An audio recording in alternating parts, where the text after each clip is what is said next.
Hi there, Sanbonani Molweni. Welcome to Fix Channel. If you're new here, please subscribe before the end of the video. If returning, thank you for love and support. I appreciate you. Gogo Skhotheni Show, i-video lengenze before. Engifuna ukusho before ngiqhubeka nale video. Ngiyabonga kakhulu i-support. Ngiyabonga kulabo ababukayo i-channel. Abanye bayabhoreka, abanye bayabuya mhlambe benethemba ukuthi okay le bibhora maybe the next video izoba ngcono. Okay ke kunale video kaGogo Skhotheni i-review engenzile la engithe khona uSkhotheni idlozi the ancestor isiphiwo lesesikuwe because basitshele kwishow ukuthi ngubaba indoda umkhulu ovela kwiside likababa. Lana ukuphawula kwami ukuthatha lokhu okwenzeke kwishow. Mangisathatha lokho okwenzeke kwishow sengiyakuchaza ngendlela mhlambe engacishwe ibonakale noma ibe ngcono because abantu bebedideka ukuthi hayi yenzeka kanjani le. Ngase ngithi hayi asibuke la Umndeni engicabanga ukuthi season 1. Umndeni ku season 1 bekukhona umkhulu oyisangoma ogobela umlaphi ahlala nobhuti abancane.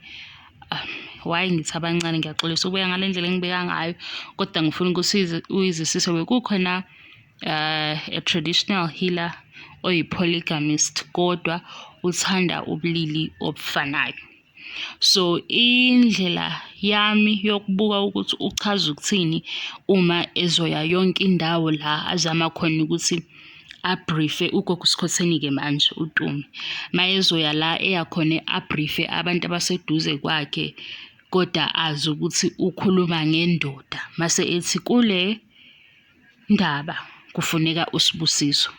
Ngase ngikwenzela leyo example ukuthi okay kungenzeka ke ukuthi umkhulu mawumbheka ngeso lenyama because manje isipho awusiboni.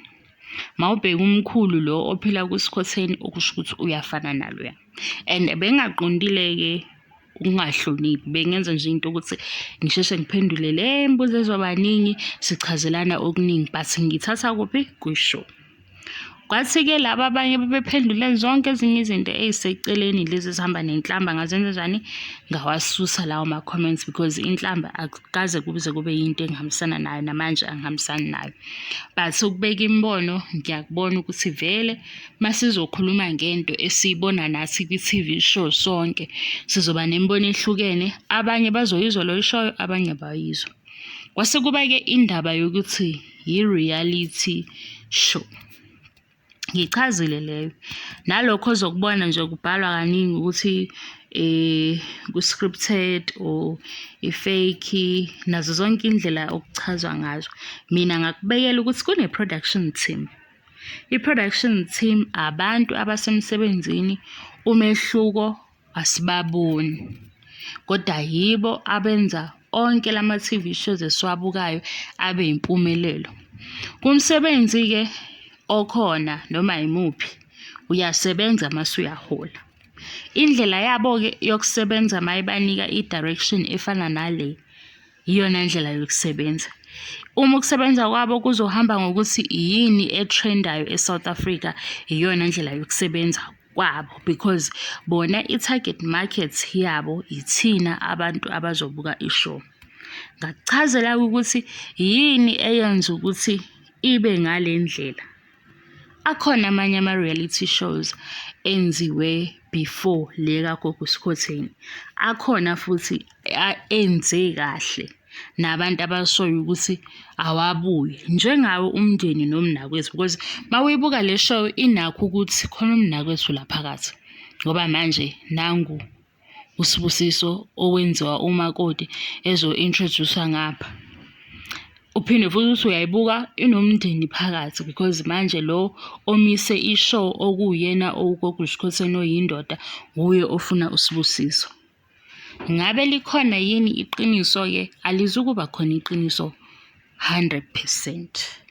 Ezinye izinto ezokwenziwa ngale ndlela ezenziwa ngazo ukuze ishow ibe phezulu.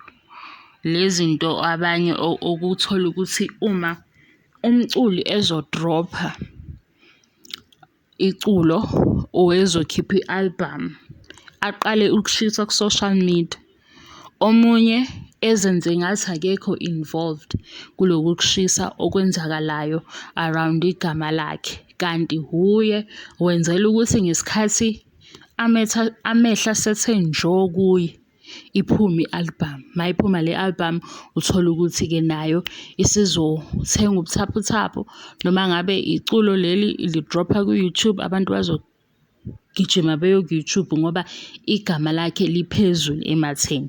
So nokwenza i-TV show bayenza ngalowo mqondo ukuthi sizohlala kanjani sibe top, because angithi akhona amanye ama-TV shows akuyona yodwa. Ngasho ukuthi nakhona mhlawumbe ukuthi beze besebenzisane noGogo Skhotheni kwenzeka kanjani, ngikuchaza ngendlela yami. So kule video kuthi nje ngiwabonile ama-comments onke kulaba engiwasusile wabo or engiwadelethile, kungenxa yokuthi angisezwa umbono, sengibona nje wena udelela kahle kahle lokho engihambisani nakho, because ngiyabona laba abashoyo ukuthi siyambona umkhulu okhuluma ngayo, kungenzeka ukuthi shuthi umkhulu ubephila kanje. Manje masuzogagula amagama engawashongo, isi-wrong lapho-ke mina sengiyadelete, because angifuni ubone sengathi ngiyakuvumela ukuthi wenze leyo nto leyo. As much as ngifuna i-support yabantu, kodwa ezinye izinto nami kufanele ukuthi ngishaye unyawo phansi ngithi cha, hayi angihambisani nazo. Inhlamba-ke leyo, yes, inhlamba angihambisani nayo. But-ke okubalulekile ukuthi nazi ukuthi ama-comments ngiyawafunda, mase semaningi kakhulu yila nami nje ngivele ngidunyele ngazi ukuthi ngizoqala mhlampe ngiphendule mhlampe abawu-20, mase ngiyahluleka ukuqhubeka kulaba angabaphendulanga mhlampe bazothi uphakeme unaka bathile, uyabo ugcina ungazi ukuthi abantu bazocabanga ukuthini mawuphendule. Ngiyaphendula la kuphenduleka khona, ongaphenduleki akuphenduleki, ngiyaxolisa. Okuyinhlamba-ke ngenza sure ukuthi nokwenza ukuthi ngiwafunde kakhulu ukuvimba ukuthi kube nabantu abathuka inhlamba noma abantu abakhuluma kabi nje. Umuntu akawubeka umbono wakhe uzwakale, because ekugcineni siyaqonda ukuthi kunabantu abasebenzayo abayi-team, and labantu indlela yokuthi besebenze ukuthi babe ne-show e-successful ukuze bezohola. Ngoba ngisho ubona ukusebenza kwekhamera, ngeke ungitshele ukuthi indlela okushuthwa ngayo endlini nangendlela okushuthwa ngayo uGogo Skhotheni ese-driver kuyafana, akufani. Umsebenzi wonke lowo. Nakhona-ke la ukuthi scripted, mawubheka ukuze kube ne-order, ayibe khona into esizothini i-strategy, or ngithi ibe planned proper, ukuze bazi ukuthi ku-5 minutes othile sikhuluma ngesichitho, ku-5 minutes olandelayo sikhuluma ngedliso, ku-5 minutes omunye sikhuluma ngobudlelwane bakhe, kanjalo kanjalo, ukuze lezi zinto zizokwazi ukuhlangana kwi-episode eyodwa. Khona la kufanele ukuthi kubhalwe khona.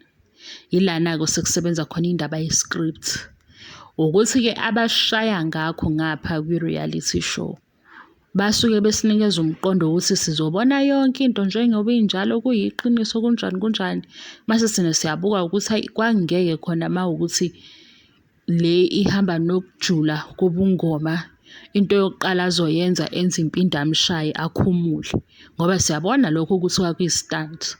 Lokhu kwempindamshaye musani nje ukuthi sesizokhuluma iphutha manje, ngoba sisaba uGogo Skhotheni ukuthi uyisangoma. Cha, samhlonipha uGogo Skhotheni and we love her so much, siyamthanda. Noma enawo amaphutha nayo, akekho umuntu ongenawo amaphutha, azolungiseka amaphutha. Nakhona futhi lama uthi uMoja love ubodlala ngaye, kodwa sithemba ukuthi uzomkhokhela imali yakhe, ngoba kufanele ukuthi bemkhokhele imali yakhe ekugcineni.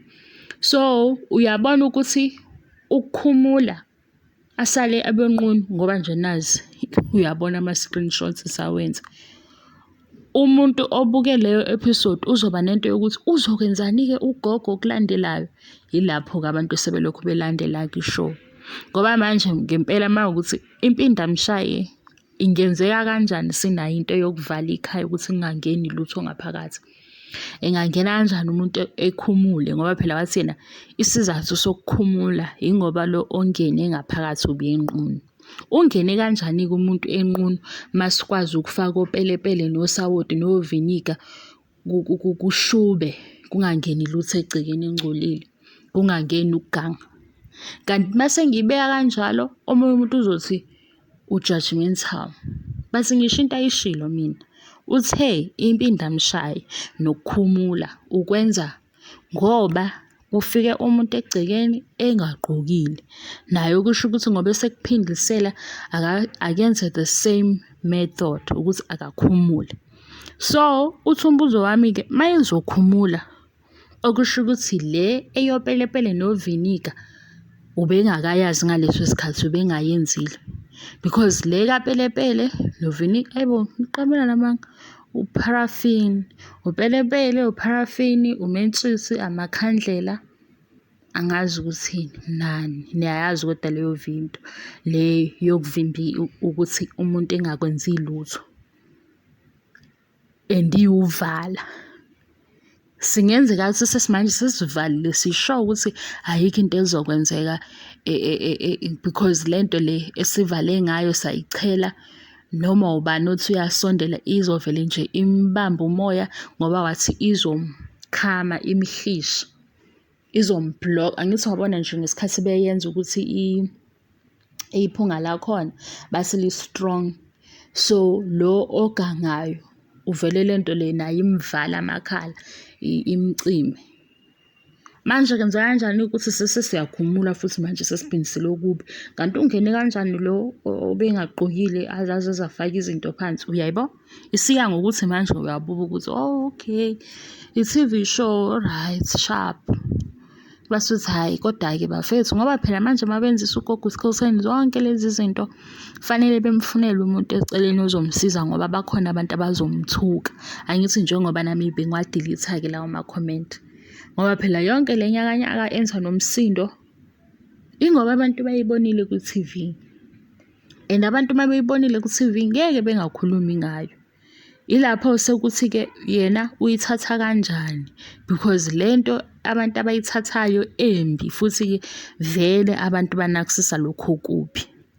Lento embi abantu abayishoyo abathi hey ngeke lo gogo lo ayikho into yakhe, lo gogo nje idlozi lakhe hayi ayikho lento umdlalo. Useyithatha kanjani-ke ngoba phela naye umuntu unenhliziyo kuyazwela. Mase kuzwela-ke uMoja lava wenze njani? Awenza umsebenzi wakhe, behambe-ke beyomfunela usizo ukuthi hayi Gogo Skhotheni phela lo msebenzi esiwenzayo unje, and vele-ke ngoba unje laba ababuka ishow bazokhuluma bekhulume. Wena mawuzwa ukuthi awuzizwa right, awuzizwa kahle, nangu umuntu ozokusiza. Lapho kuseyohamba-ke esho khona ukuthi hayi lento le ya social media iyangiphazamisa, ama-comments engiwatholayo awekho mahle, amanye ama-YouTube channel awakhulumi kahle ngami. Wenze njani-ke lapho? Ukuzisiza phela ngoba lokhu akwenza ku-TV ukwenzele abantu, yingakho abantu bekhuluma, yingakho futhi abantu bemgxeka, yingakho nabanye sebezenzisa sebesebenzisa igama lakhe. Umuntu athi leya show enesangoma engasazi. Hawu kanjani manje? Ngoba phela kusho mawuthi leya show shuthi uyibukile, yisho ukuthi ishow kakho kuSkhotheni kuphelele, ungazenzisi ngathi hhayi-ke angisazi guys ukuthi ngithini, kodwa ngicabanga ukuthi ngichazele yonke into nje. I-production team ihlanganisa abantu abaningi. Ngelinye ilanga siwabala ama-position akhona, sibale ney'ndaba zamakhamera ngoba nawe uyabona ukuthi nje uGogo Skhotheni uyavela ngisho edrive imoto. Mawubheka-ke lo omshuthayo usuke kuphi, leyo camera edrive imoto, umbone futhi mayongena laphaya kaSibusiso. Ngithi uyabona nje ukuthi yonke lento ihamba nama-setup, kuningi umsebenzi ongemuva, and labo bantu labo kufanele nabo babe happy ngalento yokuhleka imali. Ukuba happy kwabo-ke kuzovelaphi? Kuzovela kuthi ngoba badayisela thina. I-target market yabo yini? Abantu. Ubona ngani uGogo Skhotheni mayelapha kaMoja Love wenza izinto ezingaqondakali kule show? Mase yangale ku-DJ sibuye sayonza i-interview ugogo Skhotheni oqoqekile ingobani abantu abangafani la. No DJ Sibu laphaya kwi-podcast yakhe sengikhohliwe nkosami igama ningixolele. Kune-audience yakhona.